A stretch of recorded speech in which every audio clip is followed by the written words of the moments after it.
슈왕맨의 주식 이야기 주간 증시 전망대 방송 시작하겠습니다. 1월 증시 출발 사항을 보면 역대급이죠. 네, 코스닥 시장이 15.6%나 빠졌기 때문에 뭐 거래일 감안해 보면 거의 뭐 하루에 1%씩 빠진 거예요. 그러니까 이런 사례 찾아보는 게 거의 힘들다라고 봐야 되는데 보통 1월 효과 그러면서 이제 기대감이 높았는데 워낙 이제 연말에서 연초로 넘어올 때 ADR 수준도 높았고 다음에 3대 부담스러운 재료, 긴축, LG에너지 솔루션 상장, FMC 이런 것들이 전부 다 안 좋은 쪽으로만 작용을 하다 보니까 그러니까 매수 가동은 되지 않고 매도는 더 매도 부르고 여기에 이제 수급 이제 신용 반대 물량이라든가 이런 것들까지 터지면서 반등다운 반등 제대로 못하면서 이제 연이어서 맞았던 그런 상황이었습니다. 주요국 증시를 보면 우리가 좀 유난하긴 했어요. 그러니까 나스닥이 제일 많이 빠졌고 다음이 이제 코스닥은 더 빠졌고 코스피는 좀 덜 빠지고 뭐 그 정도긴 하지만 전 세계 주요 증시 낙폭으로 보면 이제 러시아 빼고 나서 보면 주요국 증시 중에서 코스닥이 제일 많이 빠지고 나스닥, 코스피 이 정도 수준이거든요.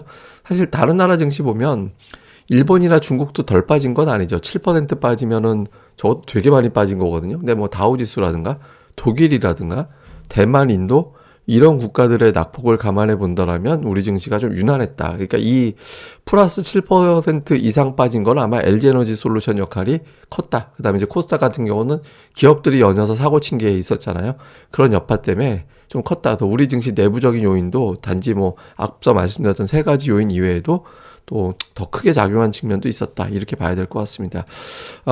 종목들 움직임을 보면 지난주에 약간의 좀 변화는 있었던 것 같아요. 그러니까 플러스로 마감한 종목이 생겼거든요. 그러니까 SK하이닉스가 주간으로 플러스로 끝났어요. 예, 그리고 이제 삼성바이오 이런 종목들은 많이 빠졌고, 그다음에 고려아연 이런 종목은 인플레이션 국면에서 또 비철금속주들 강세 보일 때 좀 튀었던 종목인데 이게 좀 올라간 거랑, 그다음에 GS건설 같이 이제 건설주들이 최근에 현대산업개발 문제 때문에 좀 건설주들이 많이 다쳤었는데 이게 좀 덜 빠진 거, 이런 게 좀 특징적인 것 같습니다. 그래서 보면 SK하이닉스가 플러스 난 거, 그 다음에 NC소프트가 7주 연속해서 하락하고 있고 카카오가 8주 연속해서 하락하고 있다. 이게 이제 큰 특징. 그 다음에 개별적으로는 GS건설 같은 건설주들이 이제 조금 이제 지난주에 분위기가 살짝 이제 살아났다. 건설주들이 이런 것들이 이제 좀 특징. 요 정도로 보면 되고요. 코스닥 같은 경우는 지수도 워낙 약하긴 했지만 뭐 이게 주요 대형주들 낙폭인데 주간 단위로 10% 넘는 종목이 수두룩했어요. 에코브로베임이 뭐 24%나 급락을 하고 컴투스 홀딩스도 뭐 14% 빠지고 엔터주 SM도 15%나 빠지고 이게 반등이 주말에 나왔음에도 불구하고 이 정도로 빠져버렸거든요.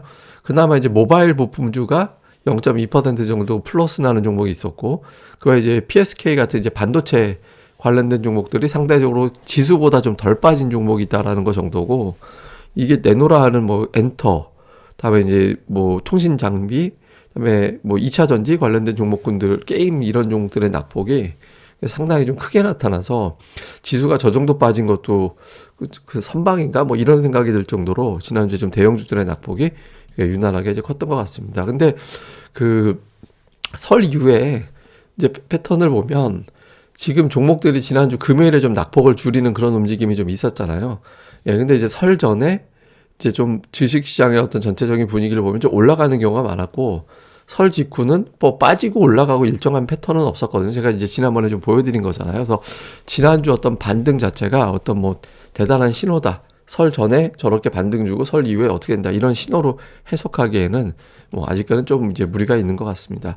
근데 이제 요건 제가 좀 이따 한번 또 보여드릴 수는 있을 것 같은데 이게 이제 어떤 제가 차트를 가지고 왔냐면 통계를 한번 내봤습니다. 그러니까 1월에 하락한 후에 연간의 증시 등락이 어떻게 되나 이걸 좀 찾아봤거든요. 2006년도 이후에 이제 1월에 하락한 연도를 쭉 찾아봤어요. 그랬더니 적지는 않았습니다. 1월에 하락한 게 8번이나 나왔기 때문에 이번 포함해서 평균적으로 1월에 한 4.3% 정도 빠지는 경우가 좀 있었는데 근데 이제 연간 등락을 보니까 그러니까 1월에 하락했다라고 해서 무조건 그 해 빠지는 건 아니었어요. 그러니까 이번에는 아직 결과를 모르는 거고 그러니까 7번 있었는데 그 중에 4번 오르고 3번 빠졌거든요. 근데 3번 빠진 거 중에 한 번은 뭐 0.6% 빠진 거니까 저거는 좀 애매하다라고 보고 저거 이제 보합이라고 퉁치면 7번 중에 4번 오르고 2번 하락하고 한 번은 그냥 보합. 이렇게 볼 수 있거든요. 그래서 1월에 하락했다라고 해서 그해 무조건 하락하는 건 아니다. 그래서 이제 1월 출발한 상황만 놓고 뭐 지나치게 이거 분위기 완전히 또 이상해지는 거 아니냐, 뭐 그렇게까지 해석할 필요는 없는 것 같습니다. 근데 어쨌든 지난주 주말에 이제 주식시장이 좀 반응을 했잖아요. 반응을 하고 이제 올라오긴 했는데 문제는 뭐냐면 수급이 돌아서지 않았거든요. 지난주에 뭐 하이닉스도 올라왔다, 뭐 코스닥의 어떤 종목은 버텼다, 뭐 이런 게 뭐 나오긴 하는데 수급이 돌아서질 않고 있거든요.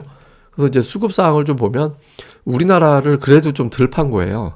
예, 우리나라 이제 16억 달러. 이게 이제 지난주인데 요게 그 글로벌 펀드 자금 동향에서는 목요일부터 그 다음 주 수요일까지를 끊어요. 자금 동향에서. 근데 그 기간 동안 보면 우리나라 16억 달러, 인도 25억 달러 가까이 팔았고, 대만은 39억 달러나 팔았거든요. 차라리 우리나라를 덜 판 거예요. 그러니까 이 3개국의 매도가 상당히 크고 있고, 이 매도가 보시다시피 지금 인도하고 우리나라는 지난주 그 전주에도 팔았거든요. 대만은 좀 홀짝으로 가고 있고 89, 49, 89 이런 구도로 가고 있거든요. 근데 일단 FOMC 앞두고 있는 상태에서 그러니까 외국인 투자자들이 아시아 증시에서 유난히 많이 팔았다라는 거, 이게 좀 찜찜하긴 하죠. 갑자기 매도가 확 늘었으니까. 근데 글로벌 증시 자금 동향을 보면 요게 이제 주 단위로 그 전주, 지난주 이렇게 이제 보면 되거든요. 근데 자금은 계속 유입되고 있어요. 그리고 오히려 지난주 같은 경우는 유입된 자금의 규모가 더 커지는 그런 모습이 나타났거든요. 그러니까 외국인의 지갑은 채워져 있어요. 지갑은 채워져 있는 상태에서 주식은 그냥 팔았다? 그러니까 이거는 추세적인 매도라고 아직까지는 단정하기는 어렵다라는 거죠. 그래서 외국인들 자금 동향상 다시 매수로 들어올 가능성도 충분히 있다. 현재까지 보여지는 거는 그러니까 이렇게 이제 볼 수 있을 것 같습니다. 그럼 이제 뭔가 좀 핑계거리가 제공이 돼야 되는데, 그 지난주 이제 미래세대우 기준입니다. 그러니까 실적 전망치를, 이익 전망치를 보면 조금 상향 조정되다가, 이게 제가 지난번에 한전 때문에 한전 이익 전망치가 한 3조 원 정도 조정이 돼서 좀 줄어들었다라고 말씀드렸잖아요. 근데 지난주는 전체적으로 이제 소폭 좀 올라가는, 이게 증권사마다 좀 다르긴 합니다. 다르긴 한데 여기 기준으로는 이익의 전망치가 소폭 다시 올라가는 그런 모습이 나왔거든요. 그리고 이제 SK하이닉스가 또 실적을 잘 냈잖아요. 예, 그러면서 실적도 올해 실적 전망 같은 경우도 그렇게 박하게 평가받지는 않고 있거든요. 당초 전망 대비. 그래서 이런 것들이 실적 추정치가 하향되는 게 멈춰버리면 투자들은 실적 하향 없이 주가만 싸졌네. 그러니까 이런 인식이 될 수 있거든요. 그래서 이걸 이제 외국인들이 이 부분을 보면서 과연 이제 매수를 해줄 것이냐, 그러니까 이런 부분들이 상당히 중요하다. 그래서 이번 주에 외국인들이 설 연휴 끝나고 나서 중국도 증시 휴장이 있기 때문에 이제 외국인들 매매 비중이 그대로 복원되지는 못하겠습니다만은, 어쨌든 이번 주나 이제 다음 주로 이어지는 흐름에서 외국인들 매도가 대폭 줄어들거나 좀 매수로 바뀔 핑계거리는 일단 있다. 근데 이제 이거는 추정이고 실제로는 봐야 된다. 이 정도로 보시면 될 것 같습니다. 어쨌든 이제부터 투자 포인트로 오면 1월의 증시가 이제 약세 보였던 요인은 긴축, 우크라이나 문제, 지정학적 리스크라고 얘기하는 LG에너지 솔루션 문제였잖아요. 그러니까 이 중에서 이제 LG에너지 솔루션은 상장이 이미 돼버렸고, 저게 이제 주가가 빠지면 이제 비중이, 코스피에서 차지하는 비중이 낮아지기 때문에 이제 기관이 다른 거 팔고 일로 넘어갈 가능성은 조금씩 낮아지는 거잖아요. 근데 저는 솔직히 LG에너지 솔루션 상장할 때 제가 제 주변에다 어떤 얘기를 했냐면, 나 같으면 상장하자마자 공매도 칠 수 있으면 저거 공매도 치겠다.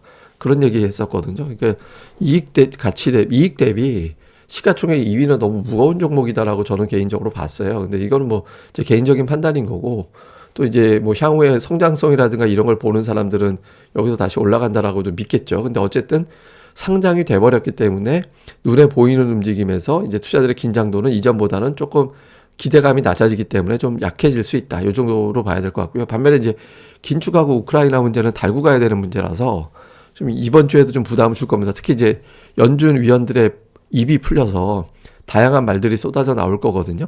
그래서 이제 거기에 따른 어떤 긴장감이 조금 이제 간혹씩은 나올 수는 있다. 근데 시장은 4번까지 연간 기준 1%포인트의 금리 인상까지는 어느 정도 적응이 돼 있는 상태. 그래서 조금 가끔가다 흔들리긴 할 건데, 뭐 지난번 같은 급등락이 연속적으로 나오거나 그러지는 않을 것 같다.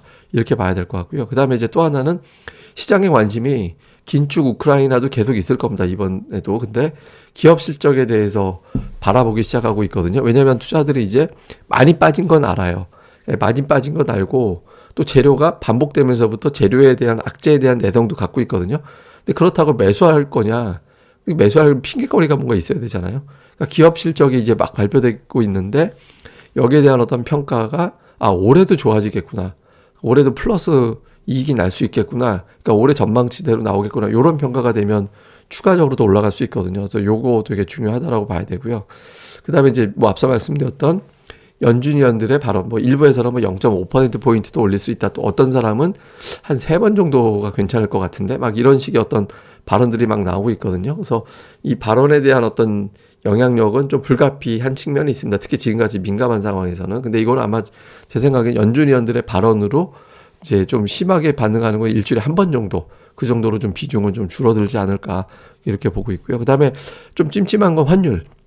환율이 1210원까지 넘어왔거든요. 지난 주말 미증시에서 할 때. 그래서 이게 여기서 막 더 올라가면 1200원 초반까지 몇 번 온 적이 있으니까. 근데 이게 이제 올라가는 게 되게 쭉쭉 올라가는 분위기가 되면 이제 외국인들 선물 매도가 풀리지 않으면서 주식시장의 반등폭이 기대했던 것보다 훨씬 이전에 깨져버릴 수도 있거든요. 그래서 좀 환율이 여기서 좀 제어가 돼줘야 되는 상황입니다. 그래서 원달러 환율이 좀 주춤해야 된다. 이게 제가 이제 환율은 한편으로는 그 LG에너지 솔루션 관련된 매도를 비롯해가지고 외국인들 이틀 동안 한 2조 5천억 정도 팔았잖아요. 그래서 그쪽에서 아마 환전 수요가 좀 있지 않았을까. 그다음에 또 하나는 에너지 가격이 되게 많이 올라서 외국인들 입장에서는 이 에너지 가격 급등 때문에 이제 우리나라가 무역 적자가 날 가능성이 높고 그것 때문에 아마도 좀 무역 적자가 나면 아무래도 달러 유입이 이전보다 덜하니까 이것 때문에 환율 자체가 레벨업 된다고 볼 수도 있거든요. 근데 어쨌든 올라가는 게 여기서 멈추지 않고 좀 가파라진다 이래버리면 주식시장에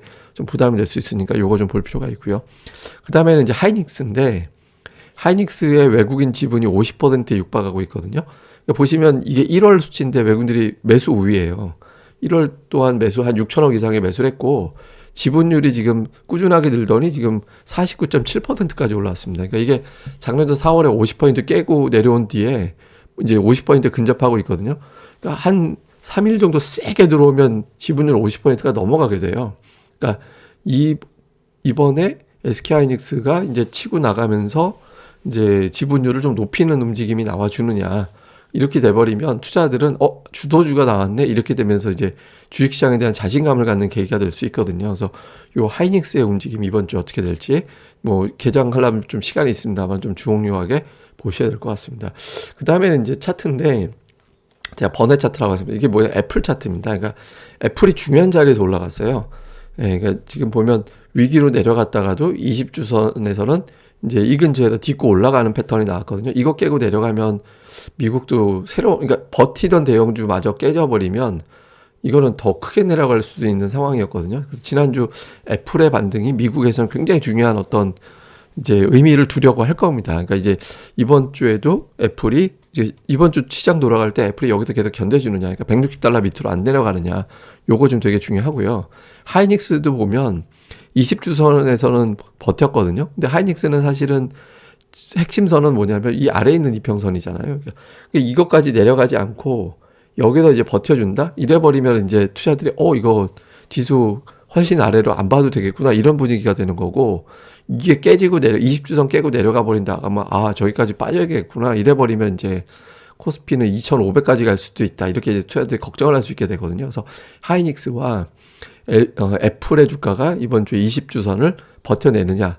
요 흐름도 되게 중요합니다. 그러니까 이게 이제 버텨주게 되면, 요걸로 이제 조정 끝. 이렇게 해석을 할 거고, 이게 깨져버리면 새로운 하락 파동이 한 번 더 나온다. 이렇게 이제 될 수 있기 때문에, 이걸 좀 바로미터 삼아서 보시면 됩니다. 이번 이제 환율, 그리고 이제 하이닉스, 애플의 주가 향방, 이것도 이제 좀 주의 깊게 중요한 바로미터로 좀 삼아보시면 도움이 될 것 같습니다. 예, 어쨌든 또, 이번 주에 미증시나 아시아 증시 돌아가는 게 있으니까요. 제가 또 증시 돌아가는 거 내용 또 그때마다 정리해서 전달해 드리도록 하겠습니다. 예, 그러면 또 한 주 잘 보내시고요. 저는 또 다음에 뵙겠습니다. 감사합니다.